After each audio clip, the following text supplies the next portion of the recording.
ये जो बातें होती बार बार कि ओवैसी साहब की पार्टी वोट काटती है, तो आप अभी वोट काटने वाली कंडीशन में खुद को पा रहे हैं या फिर कंटेस्ट कर रहे हैं और जीत रहे हैं? देखिए, अगर ओवैसी साहब की पार्टी यहाँ वोट काट रही है तो ओवैसी साहब की पार्टी सिर्फ 2 सीटों पर इलेक्शन लड़ रही है।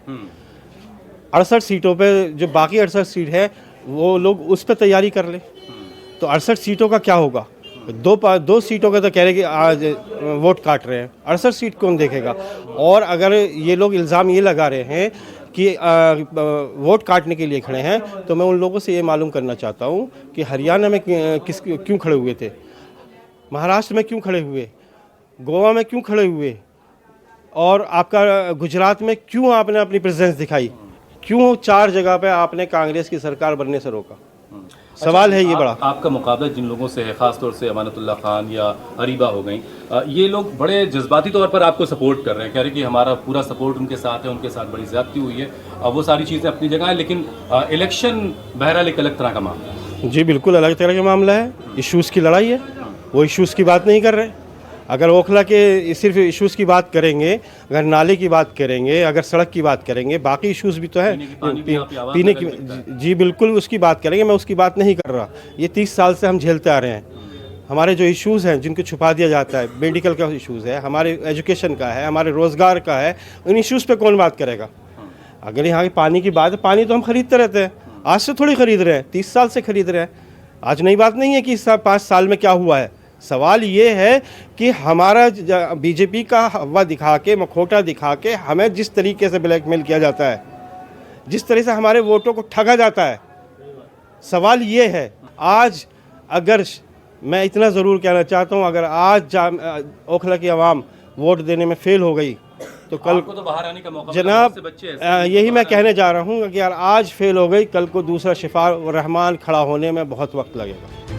मुसलमान बस्तियों में बीजेपी कैंडिडेट का नाम कम ही सुनाई देता है। ज्यादातर मुसलमानों का दावा है कि उनका वोट एकजुट होकर पड़ेगा, लेकिन हर अलग अलग पॉकेट में भाईजान अलग अलग कैंडिडेट के साथ खड़े दिखते हैं। यानी ये कंफर्म है कि वोट थोड़ा बहुत ही सही, लेकिन बटेगा जरूर। हालांकि वोट बटने से बीजेपी की जीत का रास्ता निकलेगा, ये कहना मुश्किल है। हम इस वक्त बटला हाउस में हैं और ये जोगाबाई ये इलाका कहलाता है। कुछ लोग यहाँ पर हैं, जरा उनसे समझते हैं कि बहुत जल्दी वोट करना है, तो किन बनाव पर वोट होने जा रहा है। सर नाम क्या है आपका? मेरा नाम नसीम खान है। नसीम खान साहब, क्या करते हैं भाई आप?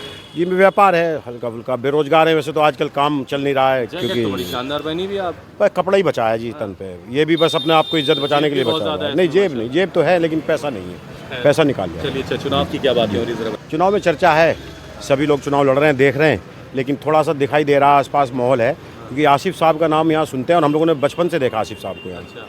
आसिफ साहब को लड़ते हुए देखा लोगों के लिए, और मतलब कुर्सी अब बिटिया के हवाले कर दी है, तो नेचुरल है। नई पीढ़ी को आगे लाते हैं, विरासत को आगे लाते हैं, यूथ को आगे करना चाहिए। वैसे नेता कुर्सी छोड़ते नहीं है, आखिर तक नहीं छोड़ते, वो अपनी जो है अपने साथ, बच्चों के लिए भी नहीं छोड़ते। अब मैंने देखा है, नहीं छोड़ते, मैंने देखा है कि देखिए नेता का एक फितरत, नेता की अरीबा फाइट बनी, अरीबा चुनाव जीतेंगे, क्योंकि पिछली बार भी ये कहा था, काउंसलर का चुनाव था कि अरीबा कहीं नहीं है, कांग्रेस कहीं नहीं है। लेकिन ये ओखला की एक मिजाज है, ये ओखला सेकुलर लोगों को पसंद करता है, और ओखला जो कट्टर जो बेईमान है, जो कि कट्टर ईमानदार बनते हैं, उन लोगों को ओखला कभी पसंद नहीं करता। ओखला एक्चुअल क्या, लोगों ने पिछले कुछ समय से कि भाजपा ना जीत जाए, ये डर दिखा करके अपने आप को विधायक बना लिया। अच्छा सर ये बताइए, अगर आपके नॉलेज में हो, चूँकि शिफा के आने से आपको उस वक्त की यादें और जो बच्चे जेलों में गए, जो नौजवान जेलों में गए, वो सारी बातें बहुत ज़्यादा हो रही हैं। कुछ अगर कोर्ट के स्टेटस के बारे में कुछ खबर हो आपको, कितने बच्चे कोर्ट स्टेटस की बात ये है सर कि देखिए जो केसेस उन पर लगे हुए हैं, वो केसेस कोर्ट तय करेगा, ना कि जीतने हारने से तय होता है, ठीक है ना। अगर वो जीत भी जाते हैं, कितने एमपी एमएलए हैं जो जेल के अंदर, जीतेंगे तो क्या पैगाम जाएगा? लोग ये कह रहे हैं कि शिफा को जिताना है और एक संदेश देना है, एक पैगाम ये कुछ लोग हैं जो कह रहे हैं शिफा को जिताना है। ये पहला इलेक्शन ऐसा हो रहा है कि लोगों के दिलों से बीजेपी का खौफ निकल गया है। यहाँ अक्सर इलेक्शन जो है वो इस बात पे जीता जाता है कि वो बीजेपी जीत जाएगी वरना हमें वोट दो। आज भी वो यही मैसेज दे रहे हैं जो कमज़ोर लोग हैं, जो डेवलपमेंट के ऊपर बात नहीं करते, जो काम पे बात नहीं करते, जो लोगों की भलाई के लिए बात नहीं करते। हैसियत पे कौन है अभी? आम आदमी पार्टी है, कांग्रेस से? नहीं, मैं आपको फिर बतला रहा हूँ कि ना शिफा है ना आम आदमी पार्टी है, सिर्फ कांग्रेस है। वही हमारे यहाँ एक खौफ पैदा किया जाता है, खासकर मुस्लिम कम्युनिटी में, बीजेपी के खिलाफ, कि बीजेपी जीत जाएगी, बीजेपी जीत जाएगी। हवा बना दिया गया है जो लोगों के दिलों से निकल चुका है। आज भी जो मौजूदा विधायक जी हैं उनका ये पैगाम नहीं है कि मैंने सड़क बनाई है, ये पैगाम नहीं है कि मैंने बिजली ला दी है, ये पैगाम नहीं है कि मैंने यहाँ डेवलपमेंट किया, बल्कि उनका सिर्फ एक पैगाम है कि बीजेपी जीत जाएगी अगर मुझे वोट नहीं दिया आपने। तो केजरीवाल जी तो इसी वजह से सिर्फ, देखिए दिल्ली के अंदर 6 सीटें हैं मुस्लिम कम्युनिटी की, 6 की 6 आम आदमी पार्टी के पास है मौजूदा टाइम में भी, और जीती भी थी। लेकिन 6 में से एक भी सीट ऐसी नहीं है जो केजरीवाल किसी मुस्लिम विधानसभा के अंदर प्रचार के लिए भी जाती हो। बताओ कि चुनाव की क्या बातें हो रही हैं? चुनाव की यही बात तुमने सुन लिया। जी, पिछले 10 सालों से एक ढिंढोरा पीटा गया, एक माहौल बनाया गया, दिल्ली को पेरिस वाली दिल्ली बनवाएंगे, दिल्ली उसके झांसे में आई, ओखला भी उसी चीज़ के झांसे में आया।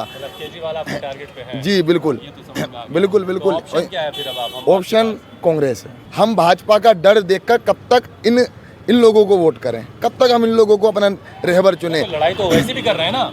ओवैसी साहब देखिए, जब दिल्ली के अंदर, ओखला के अंदर शाहीन बाग जो पूरी दुनिया में प्रसिद्ध हुआ, जो एक मिसाल कायम करी, पूरे देश भर में एक मॉडल बना, उस पर जहाँ सबसे बड़ा प्रोटेस्ट हो रहा था, वहाँ असदुद्दीन ओवैसी साहब क्यों नहीं आए? जब दिल्ली जल रही थी तब असदुद्दीन ओवैसी साहब कहाँ थे?